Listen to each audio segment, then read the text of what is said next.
There you go. Almost Shabbat Shalom. Hello, everyone.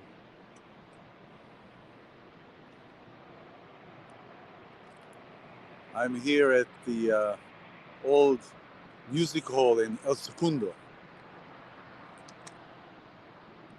And I'm showing you this because this has a pipe organ from the 30s that is in the theater.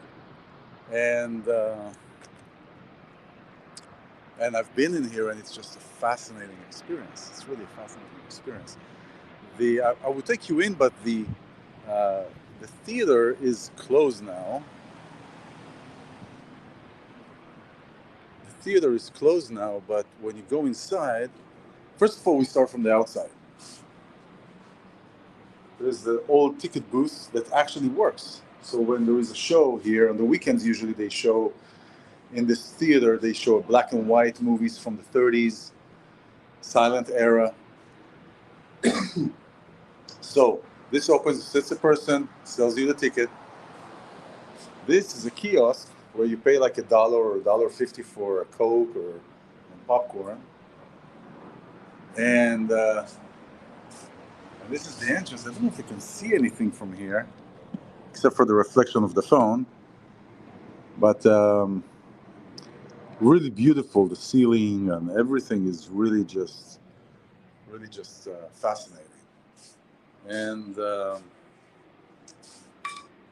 it fits to the theme and to what I want to talk about and what I want to share with you. And that's humility and the willpower that exists within humility. And so I found that this is an appropriate place to stop and to say hi and to talk here at the camera. So the portion of today is, look at the floor. I love these floors. Oh well, maybe they'll allow me to get in. The little.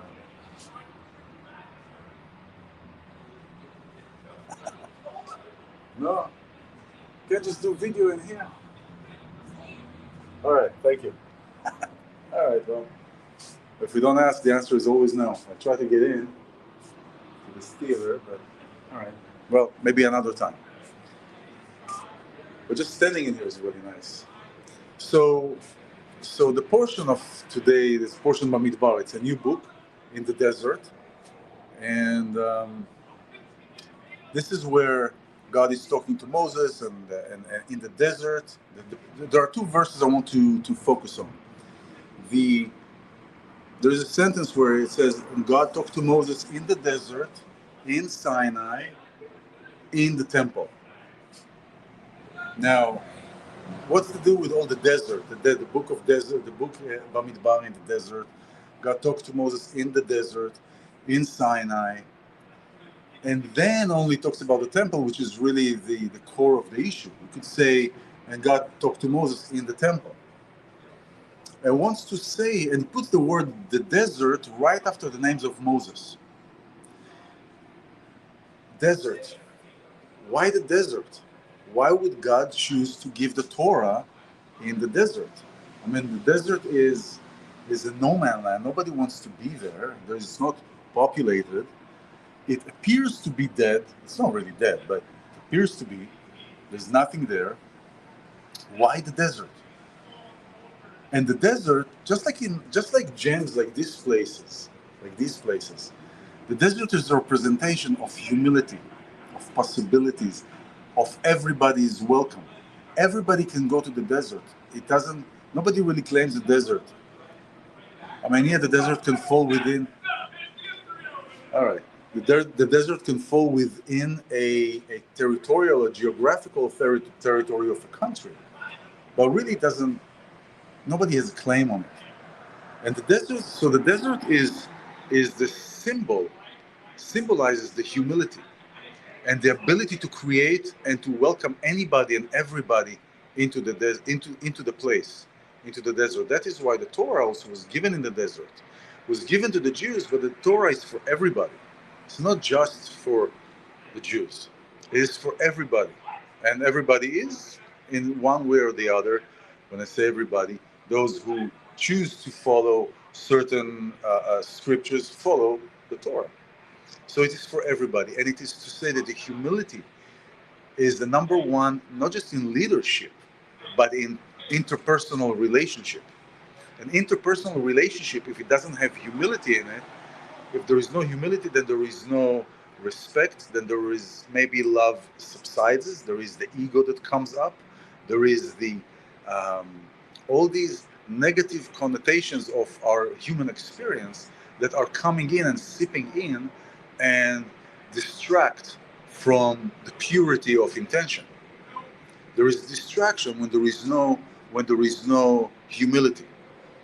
This kind of place, this El Secundo music hall, is like a gem in the middle of a city. If you see here, I'll show you here. It's kind of really uh, talks to the point. So this is the sign. This is the building, old brick building, and right here you have all the factories and everything. And you have this old building, all this old musical theater. This is a gem. This is like a desert in the middle of a city. This is the humility. This is the possibility. Everybody can come in here. The simplicity, the time of innocence, if you will, versus this. And this is the gist really of today's portion, is the humility. Is the humility in everything that we do, rather than allowing an ego or the ego to take over, or to if there is an argument with somebody, to be the first one to go and to lay a hand, to give a hand out, or to say hello first. The sages are saying, if you're walking down the street, be the first one to say hello. Doesn't matter who that is, just say hello. In interpersonal relationship, the humility is what shows a strong sense of leadership and a strong sense of connection. Now, the power, the willpower. There is another verse in the same portion where he's telling Moses, count and bring forth the heads of all the people of Israel, of the tribes. This is a symbolizing to the uniqueness of each person. It's not just another coin in the bag. It's not just another quarter in the bag. It's just to remind each one of us that we are unique. Rabbi Nachman from Breslov says that the day that we were born is the day that God decided the universe cannot exist without us. And that is why we're here. Each one of us has a gift. Each one of us has several gifts to express. When are they best expressed? When we are in humility. That is when they're best expressed. No, when we're in the ego and when we are, oh, I'm better than this person, or I'm better than that person, that gift is not being expressed right. And the will that comes from that is skewed. Because it is being, the ego is being led by the emotion. So the emotion is controlling how we express ourselves. And when the emotion controls how we express ourselves, then we're sometimes in deep trouble. And we create situations that are not beneficial to us or to those around us. So in this time, in this weekend, this beautiful day, this gem, I'm in this gem, what is the humility point? What is the humility point that is in each one of us, in you? And when you are in that, what is the willpower? How do you express the willpower? The willpower is stronger and more authentic when we are humble, when we are in this place of understanding our place, not above somebody else. Then our will becomes stronger and becomes more refined. And that is the main message that I want to bring forth, because we all went through this time of changes, of tribulations, going up and down and sideways. How do we express ourselves? How do we show up? How do we show up? How do we show up? Do we show up in our ego? Do we show up in humility and in accepting the other person?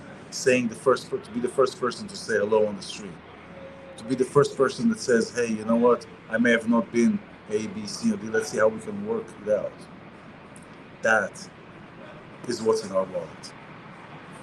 Have a Shabbat Shalom, and I'll see you soon.